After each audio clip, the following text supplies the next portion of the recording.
You have Glenn Danzig's Elvis-sounding vocals. It has a wide range and can make all kinds of different sounds. But then, you have Michale Graves' punkier, angrier screams. Graves tends to have a cleaner tone than Danzig's, and on his albums, the backup singers are more present.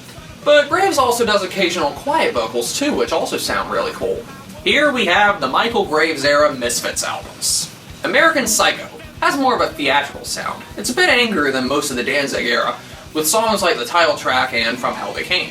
Lots of mosh pit material with really heavy production. But here they're also a lot faster than most of the stuff in Danzig's era. That's because as soon as Graves entered the band, it got more of a metal sound. It's not quite as raw as Static Age, but it's a different kind of fiend. With the drumming and vocal arrangements, maybe the songs are also a little more complicated than on Walk Among Us. That's not to discredit any of the earlier work, but it's as complex as it needs to be. But when Danzig left, the Misfits changed and took an interesting resurrection. You can tell that the band was having a lot of fun on American Psycho. They were playing their hearts out together. Imagine Gwar if they kept doing the punk of Hello, but made it even harder.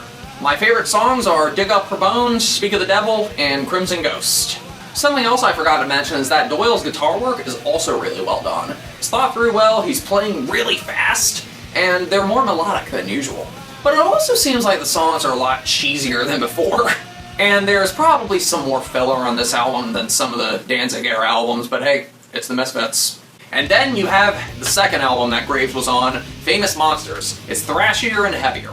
Graves' vocals tend to have a wider range, doing more Joey Ramone-style vocals. With the good points of this album also tends to have more filler than American Psycho.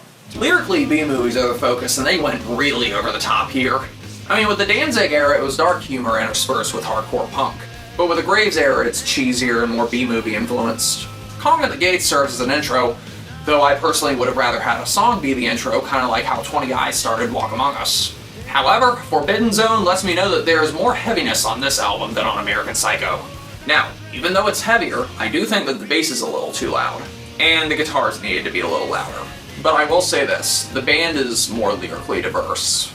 Scream is a really fun song. It sounds huge, and Graves is giving his best vocal performance with any Misfits song. Also, the guitar solo on Witch Hunt.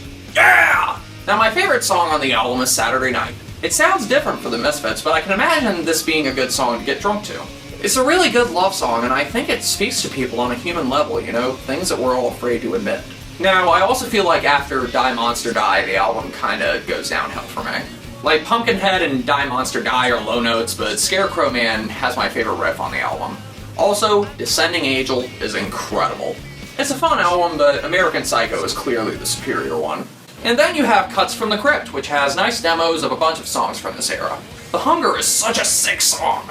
Basically, they're hardly different from the album versions except for the obvious sound quality differences. The stuff that made American Psycho would sound harder and more energized, while the stuff that hit Famous Monsters got heavier.